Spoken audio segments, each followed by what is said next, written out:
Gitun-an ngadtong ngaging Domingo nga nagahisgot kita may tungod sa pagbalik sa Dios or sa dili pa mubalik ang Ginoo.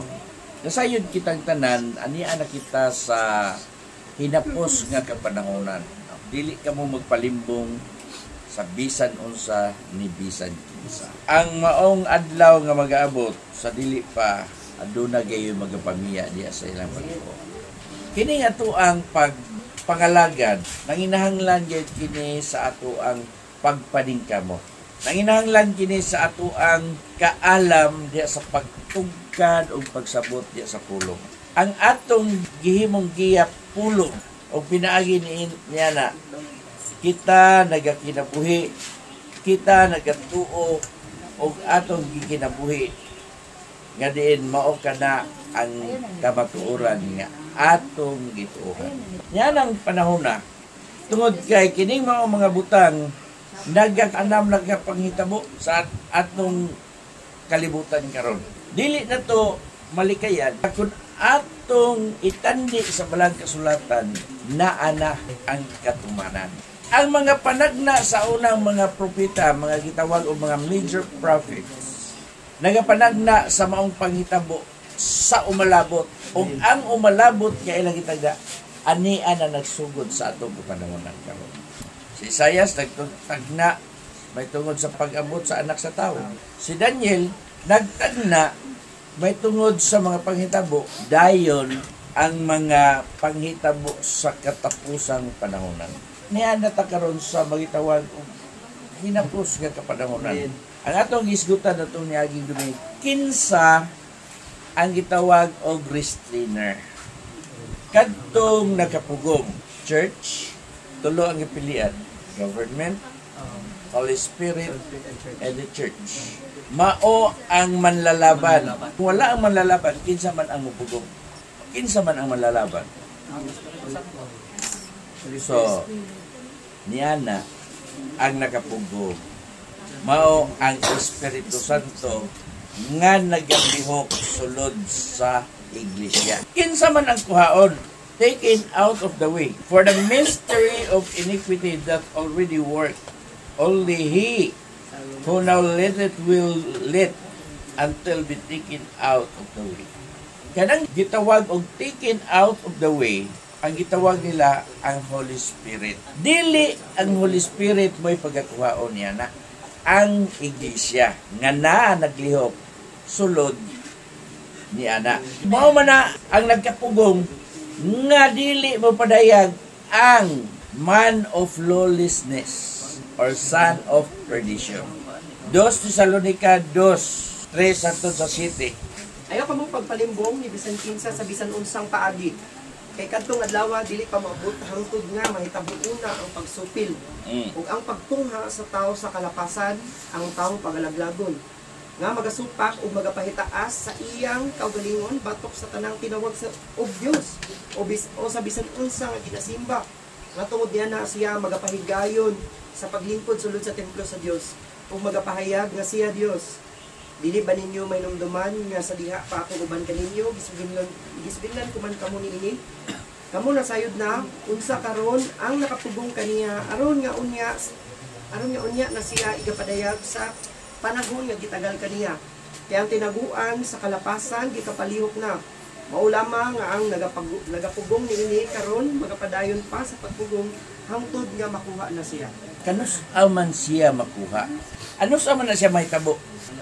Ipahibalo hangtod niya moabot ang insaktong ginaganon sa mga hintil. Mo na siya ang taken out of the way. Ano sa man na mahitabo? Ang taken out of the way. Unang Thessalonica 4:14 hangtod 17. Ay maingon nga kita nagatuman nga si Kristo namatay ug nabanhaw. Maingon na usab sila nga nangamatay pagadad-on na unya sa Dios. Pinagay kang Hesus uban kaniya. Kay kini among ipahayag kaninyo sumala sa pulong sa Ginoo nga kitang mga buhi nga magapabilin pa hangtod sa pag-abot sa Ginoo. Dili kita magauna kanila nga mga nangamatay. Kay ang Ginoo gayod mao ang manaog unya sa langit. Inuwanan og singgit sa pagsuko ug sa tawag sa punuan sa mga malulunda. ug sa tingog sa trumpeta sa Dios. Ug unya ang mga nangamatay diyan ang Kristo muuna sa pagpamangon. Kay kita nga mga buhi pa nga mga bilin, pagkasapgawon ngadto sa mga panganod uban kanila sa pagsugat sa Ginoo diha sa kahanginan. Ug sa ingon ini kita magapakig-uban na sa Ginoo sa tanang panahon. Kinsay pagkakuhaon? Ang church. Nagkahuman sa pagkuha sa church, mo reveal na dayon ang mystery of iniquity, the lawless one or the wicked one. Kung ikaw wala ka diha magkinabuhi sa Espiritu o ang Espiritu Santo wala sa sulod nimo, makuha ka. Ang wala magbaton sa Espiritu ni Kristo, Roma 8:9. Apan ka mo wala diha sa unod. Wala diha sa unod. Inunuan na ka mo sa Espiritu, kung tinuod man ang Espiritu sa Dios nagapuyo diha sa sulod ninyo. Ang wala magbaton sa Espiritu ni Kristo dili iya ni Kristo. Ipasusi. Unsang Espiritu nga imong gibatunan? Daghan ang utana. Kay sa panahon sa City 21 si Ligino Jesus, nangutana nga wala sila nganong wala sila maluwas. Tungod kiniyon, daghan unya ang magatawag kanako Ginoo, Ginoo. Apan dili sila makasulod sa gingharian sa langit. Kinsa man daay makasulod sa gingharian sa langit, kadto lamang nagatuman sa kabubuton sa akong amahan nga ana sa langit. Unsa man ang kabubuton sa amahan? Ang nagapatalinghog sa pulong og nagatuman. Mo kada ang kabubuton sa amahan. Kay daghan ang nagapatalinghog, wala magtuman. Daghan pod ang mituman, pero wasayop sa pagkatuman. Wrong application. Gikinahanglan ang pagtimbang, pag-analyze. Sa ato agaw pagpangalagan, ikinahanglan nato ang atong kaalam. Gisagkapan ta sa Dios sa kaalam. Gisagkapan ta sa Dios diha sa iyang mga pulong aron kita makahimo sa pagtugkad o pagsabot. The removal of that which restrains the mystery of lawlessness. The restrainer is the kanang gitawag sa English og he. Ang mga Trinity ni ana, naingon na dahil na sila nga that is the person of the Holy Spirit. Because he, that is a person. Moingon kag he, even she, tao yun na. Walay problema mo siya in the person of the Holy Spirit. Because the Holy Spirit, mao man ang nagdala sa kinabuhi. Kanang nakapugong mo, kitawag na siyang he. And the church is not referred to the woman. Tagan o pagtagan. On the contrary, the church is not referred to be a feminine pronoun. Ang gingon na nga he, the Holy Spirit dwell in the church. So, dili ka matawag og church kung ang Holy Spirit wala magpuyo dimo.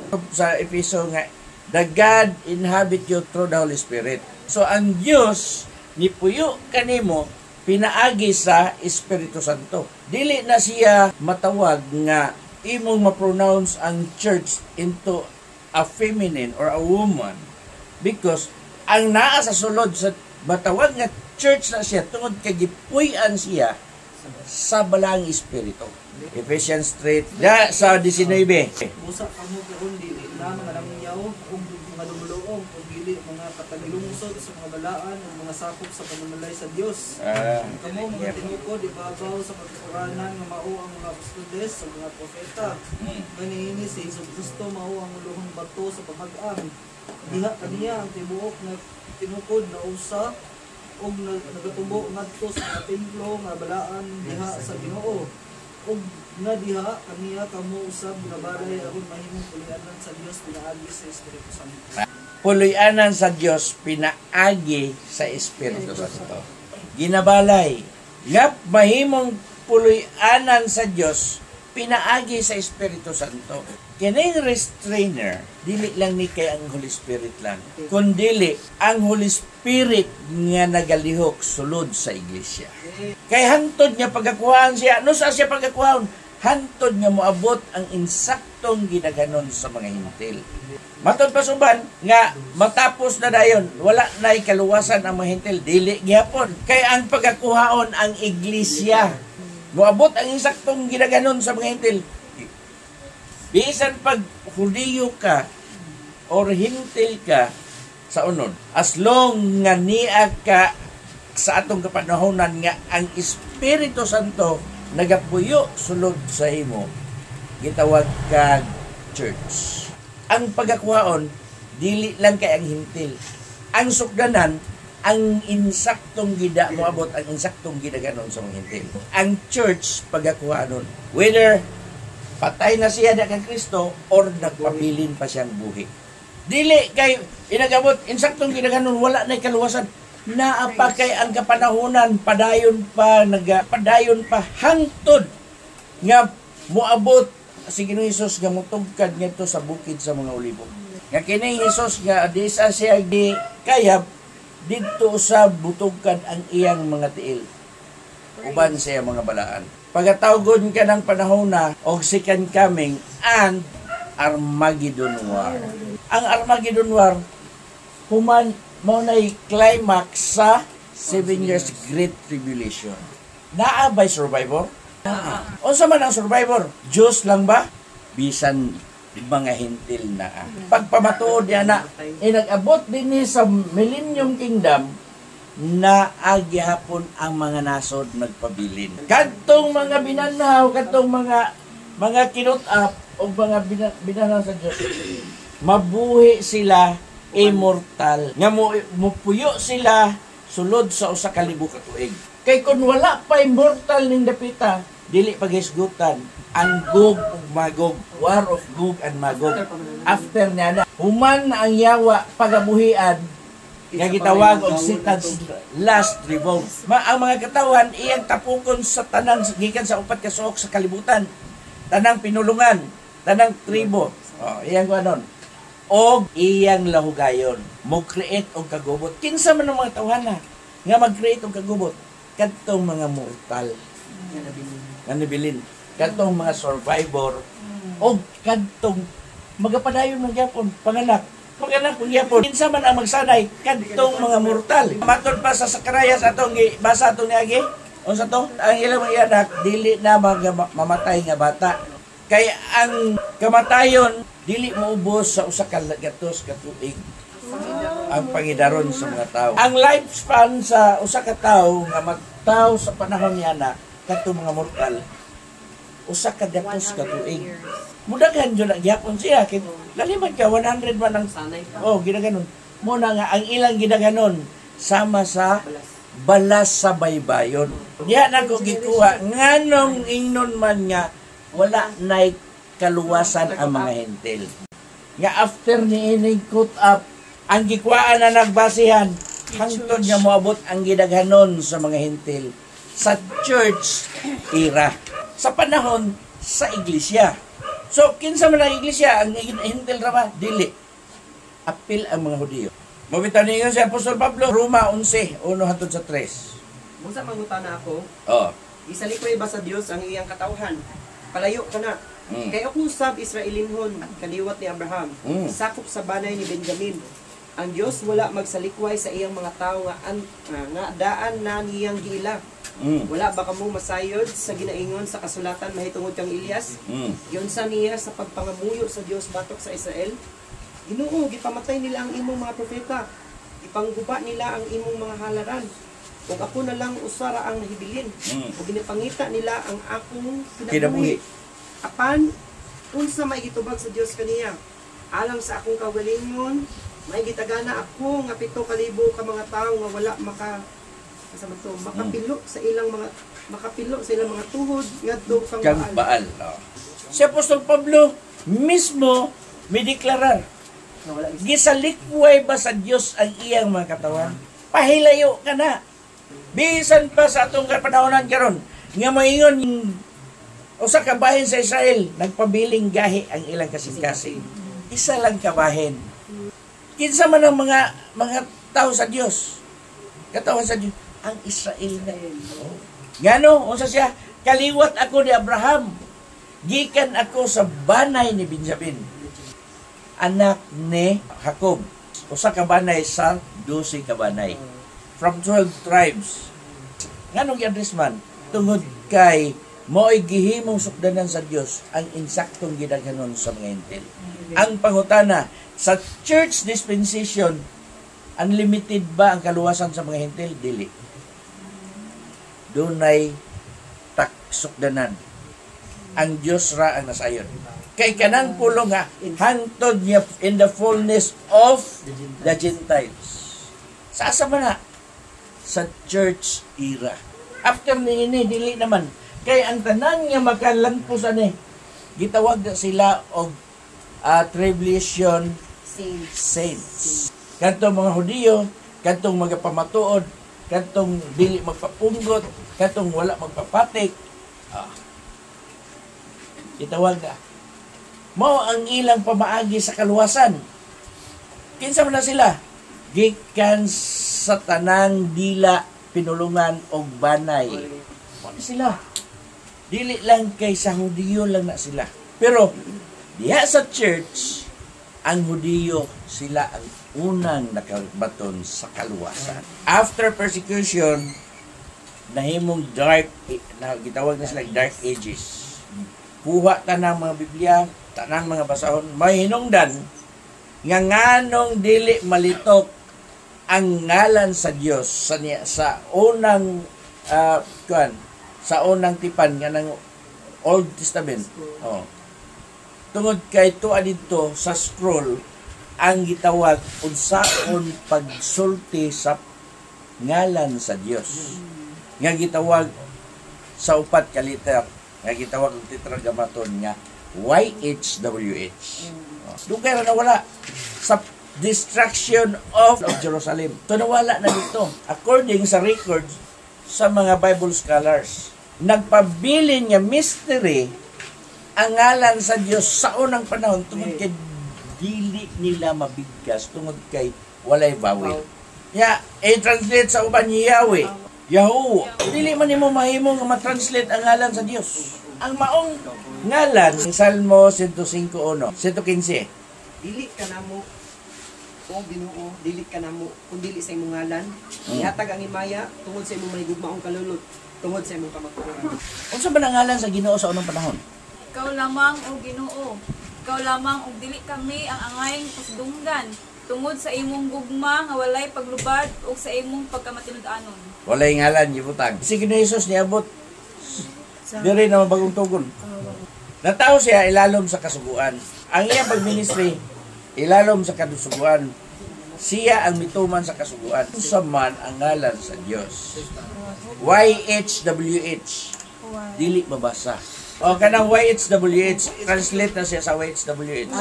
Yun hiwawi na siya. Dili na to ma-pronounce ang consonant. Ang ilang kapanahunan, wala tay labot sa ilang kaluwasan. Sa daang tugon nga pamaagi sa ilang kaluwasan, ilang pamaagi na. Sa bagong tugon, ang atong kaluwasan, pinaagi kay Jesucristo. Dili na. Ang uban musupak kay YG sa panahon sa pagkatao ni Ginoong sa Gregorian alphabet. Gitranslate na siya sa Latin, gihimo na siyang H or J. Jesus. Gikan sa Latin, gitranslate na po siya ngadto sa English, ang Jesus gihimo Jesus. So ang ilang conflict niya na tungod kay kung unsa imong ngalan dili na pwede utrohon kay mo na imong identity. Manggod kay kun ikaw mag-Muslim hatagan mo kay ngani mo kay gatagan ka based sa ilahang Muslim nga pangalan. Bisan pag dili ka kamao mo bigkas sa ngalan kun ang imong kasing-kasing mooy imong tumong sa pagtawag sa ngalan dawato na sa Dios. Amen. Unsa nagyud ka og naay guide nga mao na ang imong pagatawgon. So dirita padayon ta the removal of the restrainer or restraints of the mystery of the lawlessness is He. Basta mayon kag He, person na siya. And since the mystery always implies a supernatural element, so the Holy Spirit. How? Nga ang Holy Spirit dili man mawala after sa put up. Tungod kay ang Holy Spirit, naagya po ng Holy Spirit during sa tribulation. Naa ang itawag niya og two witness. Duha ka saksing binuhat. Sila mo patay pinaagi sa ilang sa espada sa gahom sa Holy Spirit. Ang two witnesses, sila ang giluwas, tao nga giluwas nga wala mo agig kamatayon. Si Elias o si Enoch. Naa sila sa panahon during the tribulation period. Mayon nga wala na ang Holy Spirit, naa gyapon. Dili may tabuk nga wala ang Holy Spirit. Ang pagakuhaon niya na ang church through the Holy Spirit. Ang taken out of the way, dili ang Holy Spirit, ang church. After cut up, mupadayon na dayon na ang man of lawlessness. Daghan na kayo ang nag-andam anang ilang mark of the beast. Nag-ung-ung na siya sa atong panahon. Kay ni anata sa gitawag og hinapos sa ato sa mga sa panahonan. So, daghan ang mahitabo sa maong gitawag og end times. Niata sa karon sa end times prophecy nga kapanahonan. Tungod kay ang mga panagna sa mga propeta sa una sa atong kapanahonan karon niya nagapakingit ang natuman. Bisan sa pagbalik sa Ginoo o bisan sa pagsakgaw sa kaluwasan sa mga katawhan nga nag-alagad kaniya. Lahi-lahi ang ato ang tema, pero musang ko giapunta sa usa ka kuan. Muuli man gyapon yuta malakbit man nato ngano, mao may ato ang purpose. So bisan pag kun sa ato tema, ma-memorize na nato kadugayan kay mo pa ang diagram. Mao gyapon jud ni ang diagram. Bisan unsay matabo.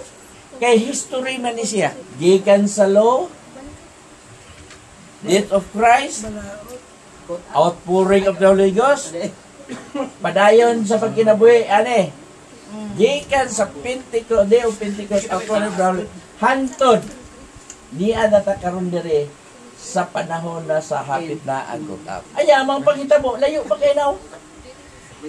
Moy na dayon katapusan na dayon dili pa layo pa kayo. Ang atong gipagandaman sa atong pagpangalagad sa hangtod karon kini nga kitang tanan mabuhi man ta o mamatay madala ta sa cut-up. Amen. Ingon ni Apostol Pablo kadtong nangamatay diya kang Kristo og kitang mga buhi dili ta mo uban muuna kanila pagabanawon sila og kita sila o kita nga buhi nga maabot niya ang panahon na musugat ngadto sa kapanganuran. O nya ang atong gisgutan ra ba sa dili pa may tabo ni magapamiya sa ilang pagtuo. Apostasi. Mao ni atong kapanahonan karon. O nya ang giingon ni Jesus mao na siya ang katumanan. Kay musanay ang kadautan, mubugnaw ang gugma sa kadaghanan. Pero ang palubad ang mulahutay hantod sa katapusan, mao'y maluwas. Ang sa katapusan sa atong kaluwasan, sa church, sa atong era karon, ang cut-up. Nga nabilong ta sa church era, ang cut-up. Kaya wala na isakdaw dire, human niya na. Dahil salvation dire, pero by blades na siya. By swords. Salamat sa Ginoo. Atong ipadayon ni sunod. Basta bang Ginoo nga maato yung mamaster ang ating mga paghitabo nga umalabot kay at least dili ta ignorante sa mga butang nga mga paghitabo nga moabot. So magkapangandam ka, magkapanganinaw ka, mao na ni ang giingon sa Biblia. Mao na ni ang nisulat. So unsa kalisod ang moabot, mao na imong panagan-an nga dili ka maisulod diyan. Amen. Paningkamutan yun. Yan o. Individual mo. Bitang ningon sa Apostol Pablo nga, uban sa pagkahadlok o pagkurog. Kaya mo mag yun na. Nganong panlimbasugi ang imong kaugalingong kaluwasan. Uban sa pagkahadlok o pagkurog. Kaya dili ka seryoso, wala kay kahadlok. Dili ka magkurog. Pero seryoso ka, imo na siyang pamalandungon ang mga pangitabo nga malisod. Mahadlok yun ka, magkurog yun ka. O na nga. So, opposite po diyan na, ang panghitabo, kung ikaw maabot dito, madala ka sa kutab, kay walay kasakit, lunlun kalipay. So, opposite ang mga panghitabo ni anak. Amen. Oh. So, asa man ang imong piliyon? Ang uban niya, nagduha-duha sa ilang kaluwasan, ang magpapunggot na lamang ko, o di ko makuhan, makasiguro ka. O sa ito, itong iba sa itong dili nakakapaligya, o dili ka makapalit kung wala kay marka sa mapintas. Salamat sa Ginoo sa mga pulong atong naisgutan karon. Naot nga magmabungahon ang mga pulong sa Dios nga atong naisgutan. Nga motuhop sa atong hauna o kasing-kasing, nunot sa atong kinabuhi nga din. Magakinabuhi kita diha sa kamatuoran, subay sa kabubuton sa Dios.